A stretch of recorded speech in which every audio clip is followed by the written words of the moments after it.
You worked 80 hours on a product no one trusts. I once saw a luxury watch brand lose 14% of their revenue overnight because a junior designer changed the tracking, the space between letters. They didn't change the price, the metal, or the ads, just the air between the characters. That empty air dictates the truth layer of the 2026 market. You feel the desperate urge to use Helvetica or some ultra-minimalist geometric sans serif because it looks undeniably clean. I remember spending 3 grueling weeks perfecting my sales page copy, paying for a professional photographer to ensure the product looked premium, and practically begging the graphic designer to make everything look modern because that's what the big guys do, only to watch my $500 offer look like a $5 clearance item while I screamed into a void where the only sound was a close tab button. You are literally telling the verifiable truth about your life's work, but your customers are subconsciously labeling you a liar. The visual frequency of those clean lines is triggering a silent biological alarm. Let's test the mechanism. You're making a high-stakes claim about your product's reliability. Which font makes them believe you? Option 1, the modern sans serif, clean and techy. Option 2, the friendly rounded font, highly approachable. Option 3, the bold, heavy font, projecting absolute authority. 3, 2, 1. Option 4, the Baskerville serif. Traditional serifs are hard-coded in the human brain as the voice of record, increasing perceived truth by 1.5% without changing a single syllable. Errol Morris proved this in 2012. He tested 45,000 readers on their belief in a factual statement based solely on the typeface. He confirmed that modern fonts trigger a biological dismissal reflex, but Baskerville bypasses the conscious filter to trigger the authority bias. Choosing a font because it looks cool on your MacBook is a quiet form of financial suicide. Your customer's amygdala is a 50,000-year-old judge that simply does not care about your carefully curated aesthetic. It is brutally funny how you can spend 10 grand on a slick brand identity, yet end up using a font that smells like a middle school newsletter. A serif font isn't just a design choice, it's a truth serum for your sales copy. Type the name of the font you're currently using in your business. I'll tell you if it's killing your sales. We drift right into what the market calls the cognitive friction zone.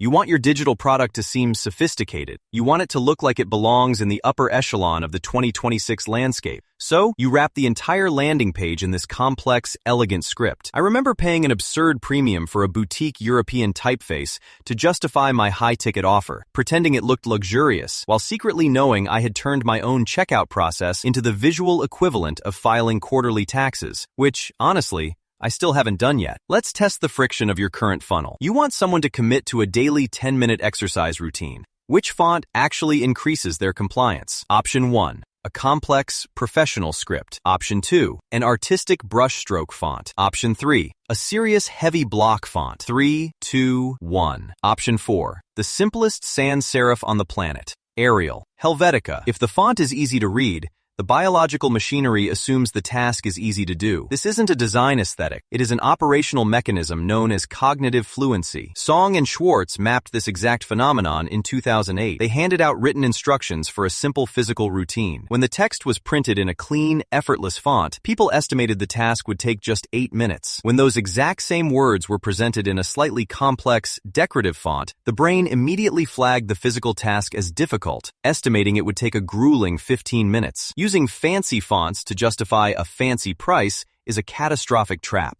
If the neural pathways struggle to process the physical shape of the letter, the subconscious automatically assumes it will struggle to process the actual purchase or use the product. The harder your typography is to read, the more manual labor your customer believes your offer requires. You didn't fail the sale because the market rejected you. You just gave their visual cortex an accidental workout, and they closed the tab exhausted. The obstacle wasn't the price point, it was the cognitive friction of the typeface. Share a time you stared at a high-end restaurant menu and completely abandoned ordering the expensive dish simply because the font was too annoying to decipher. We leave that cognitive friction behind and enter the luxury perception lab of 2026, where the market violently strips the pretenders from the actual premium players. I watch business owners try to look expensive all the time. I used to cram every single inch of my sales page with thick, tightly packed letters, secretly terrified that if I left even a sliver of white space, the customer would assume I had nothing important to say and I wouldn't make rent. Literally sweating at my desk while reducing the letter spacing to 0 just to squeeze more perceived value into the hero section. I assumed I was delivering immense authority. I was actually signaling to their primal brain that my operation was panicked, cramped,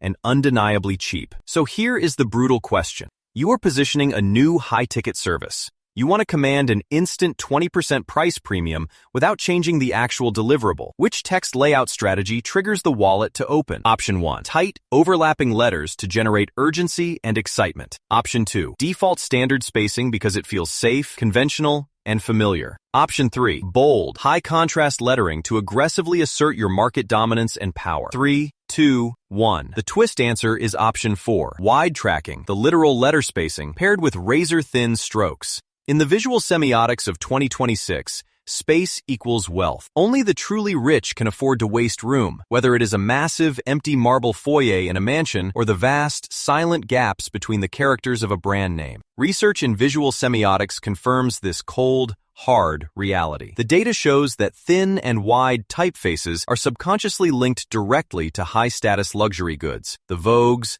the Tiffany's, the untouchable heritage brands of the world. Cluttering a website with aggressive, more information blocks in thick, bold fonts is a visual crime of poverty. It screams deep insecurity to the subconscious mind. The 1% use thin fonts because they know it suggests a product so inherently valuable it simply does not need to raise its voice. The amygdala processes that delicate thinness and vast tracking as absolute, untouchable confidence. Luxury is not what you write in the sales copy. It is the amount of absolute nothing you confidently put between your letters. You spent 3 weeks trying to logically justify a premium price tag, but your font is currently screaming at the customer like a desperate street vendor trying to hit a daily quota. Luxury whispers. Go look at your main landing page right now. Drop a comment below and be brutally honest with yourself. Are your letters shouting or are they whispering? I observe this invisible game every single day. The font is the remote control to the human brain. You use Baskerville to establish the truth. You use Arial to trigger the physical action. You use thin, wide-tracked serifs to justify the premium price. You are no longer designing a web page. You are engineering a subconscious yes by completely hijacking the oldest survival biases in the human mind. Will you keep picking fonts like an amateur designer?